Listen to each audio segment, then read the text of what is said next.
What unfolded live on Fox News yesterday was nothing short of a meltdown, a broadcast that felt less like a news show and more like a collective nervous breakdown by state regime media realizing their propaganda isn't working. The shock hit them when the numbers came in from a very reliable TPP-Gov poll showing Donald Trump's approval rating in Texas collapsing to just 43%. Texas, the red stronghold, now has Trump at a net -7. For Fox News, this was the moment where the narrative broke.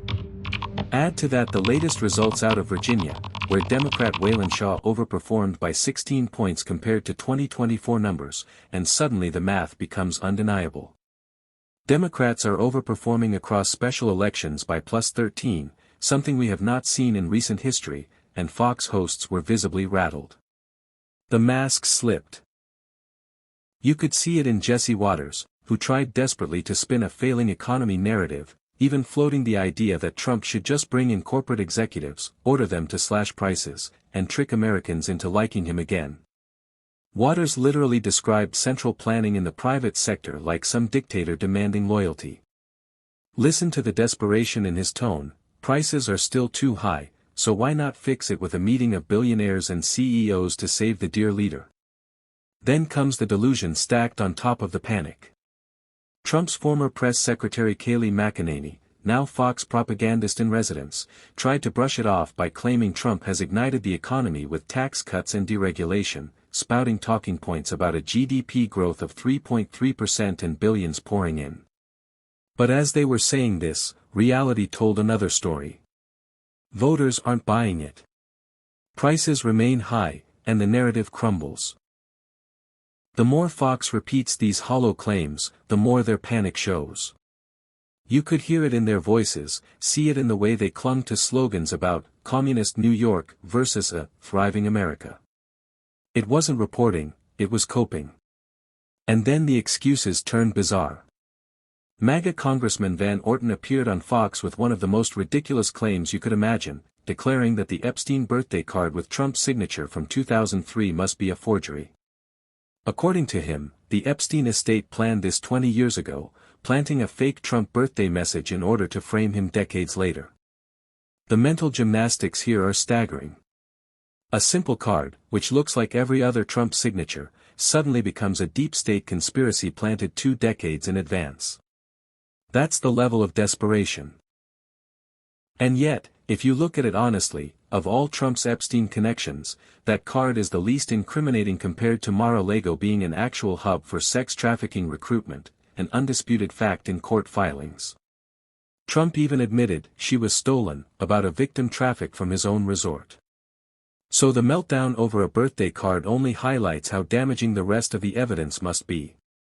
As the day spiraled, Jesse Watters sank further into authoritarian rhetoric, casually normalizing the language of dictators by saying he actually likes the idea of disappearing people. He said it openly, with no shame, disappearing people is what he voted for, what he wanted. This isn't subtle anymore.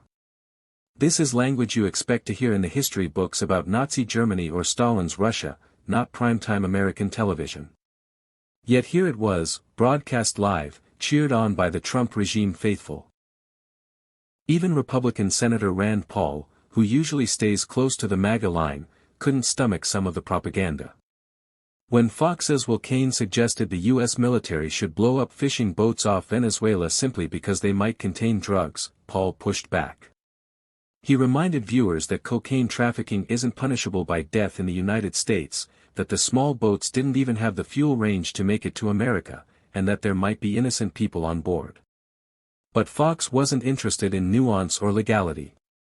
They were beating the drums of extrajudicial killings, judge-jury executioner-style warfare on the high seas. And just when you thought it couldn't get darker, Trump himself posted ISIS-style propaganda videos, glorifying this brutality as though he were running a terror network instead of a political campaign. Then came the misogyny parade. Charlie Kirk, Fox's favorite culture war mouthpiece, declared that young men who support Trump want family, children, and legacy, while young women who support Vice President Harris supposedly want careerism and loneliness. He doubled down, saying the solution to the so-called loneliness epidemic is to encourage young women to get married young and have babies. Have those babies, ladies. Creepy doesn't even begin to describe it. Kirk positioned himself as the arbiter of women's purpose, reducing half the country to reproductive machines for the state.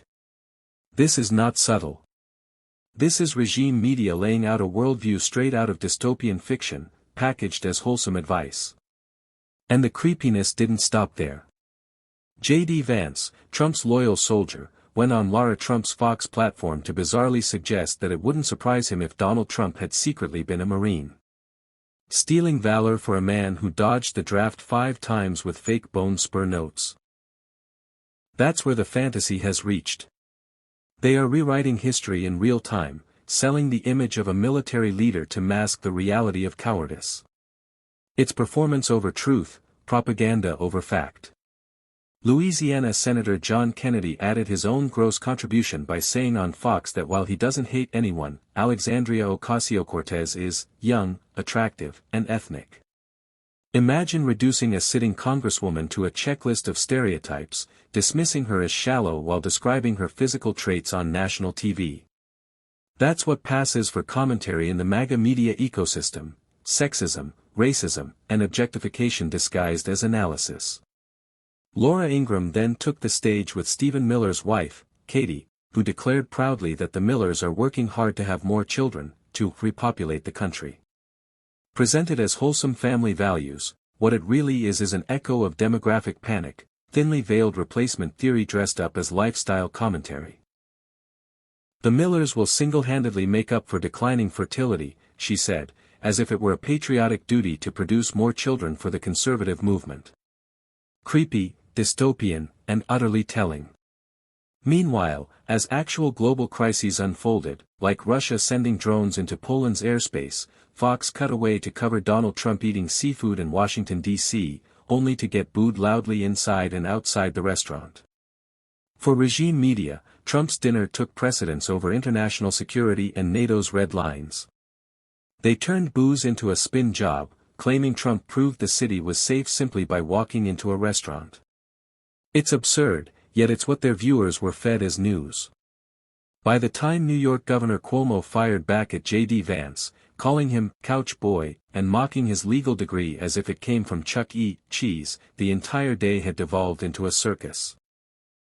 What began as a panic over collapsing poll numbers in Texas spiraled into excuses, fantasies, misogyny, authoritarianism, and outright delusion.